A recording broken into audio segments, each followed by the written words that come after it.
Man's thirst for fossil fuels puts us in a very dire predicament today. The bottom line, ladies and gentlemen, is that there's no real easy solution except to cut carbon emissions by 50% by the year 2050. That was what was recently agreed upon by the Group of 8 developing nations at their recent summit. A very warm, I was going to say windy, but it's a little less windy now. Welcome to our guest of honor, Senior Minister of State for Foreign Affairs, Zainal Abidin, esteemed reverends, and formidable sponsors, Power Soraya, XL Media Group, Fuji Xerox, MSN, distinguished guests, and fellow human beings. After watching Al Gore's Inconvenient Truth last October, it radically changed my worldview 180 degrees. And following a family skiing trip to the snow-bare Pyrenees earlier this year, I realized that this global crisis is imminently upon us. We've simply left it too long. Compounded with that, the saturation media coverage in Europe was really very strong. On deeper reflection, I came to the viewpoint that perhaps although mankind has created the problem, is it not possibly a result of us going in the wrong direction at certain points? And it seems that to a certain extent, although we've become much more civilized in the last tens of thousands of years, it doesn't necessarily seem that we've become all that wiser as a result.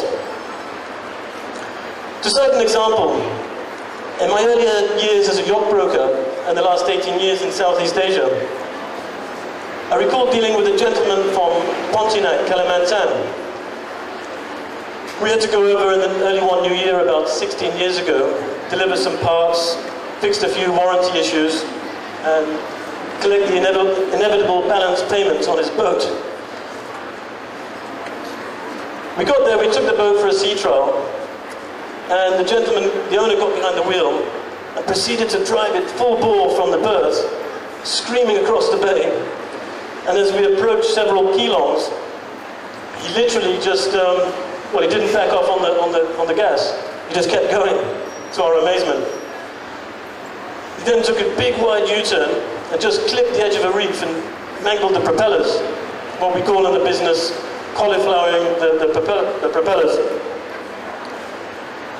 And then amazingly, as all the black smoke was blowing out of the back of the exhaust, as would happen in such a situation, he began to fly into a big rage.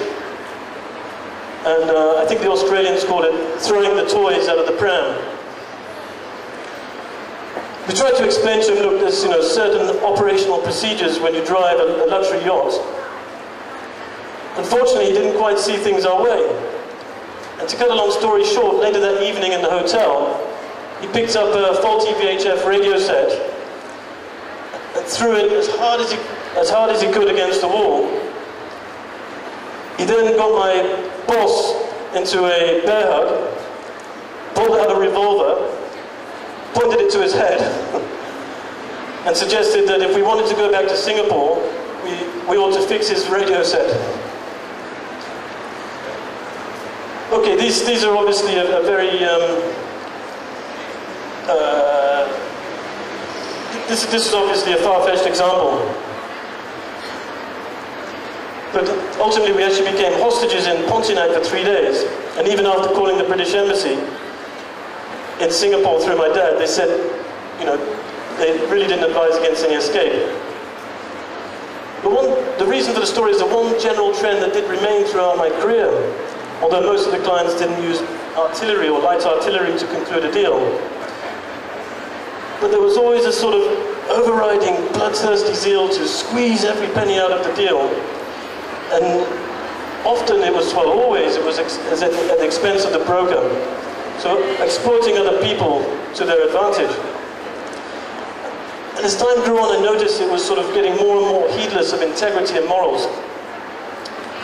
And this concerned me that these sort of primordial characteristics, you can say, such as self-importance and gluttony, eventually overrode the real meaning and purpose of owning such a beautiful luxury motor yacht, which gave a great vantage point of the sea and nature. So these kind of people started to remind me of predatory hunter animals of the sea, good at making money, but heedless of any ultimate end or purpose in life for some reason. And I increasingly began to wonder if we as mankind didn't need to follow more rigorously principles to guide us and tell us why we're here. Because I fear without such principles, nothing really will distinguish us above the prey that we hunt, except being more thorough and technologically capable of greater devastation on a vaster scale. So in my own journey in life, I've reached the conclusion that the secret of higher man does not necessarily lie in our sophistication. It's led me to believe that the many problems of Western man, especially the problems of the environment that we face today, were actually from us having left, and I'm sure our eminent reverends will agree with this, is from having left revealed divine wisdom, which taught us our true place as a creature in the natural world.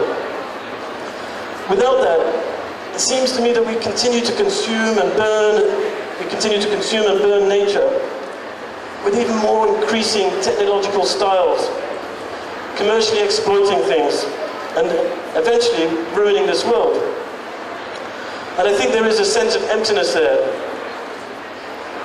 They may reach a point where people leave this life not knowing why they existed or to what end we should have acted.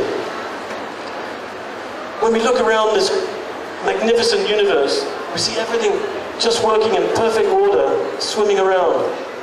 Everything's connected with everything else. Millions of creatures, from the minutest microbes to the most gigantic galaxies. But sadly today, because of the reckless behavior of mankind, it's a little bit out of balance, it's impaired now. And therefore I think it's time that we have a responsibility to act as humans, the protectors of our species and all the species, to start putting it right so that this is not all created in vain. Today we know that every day many beasts become extinct because of that human greed. And as the Indian spiritual leader Mahatma Gandhi, I'm not a Hindu, but I felt he put this very succinctly, is that the earth provides for every man's need, but not for every man's greed. So maybe we should consider carefully our direction, obey properly the moral structure of exercising self-restraint, mutual respect.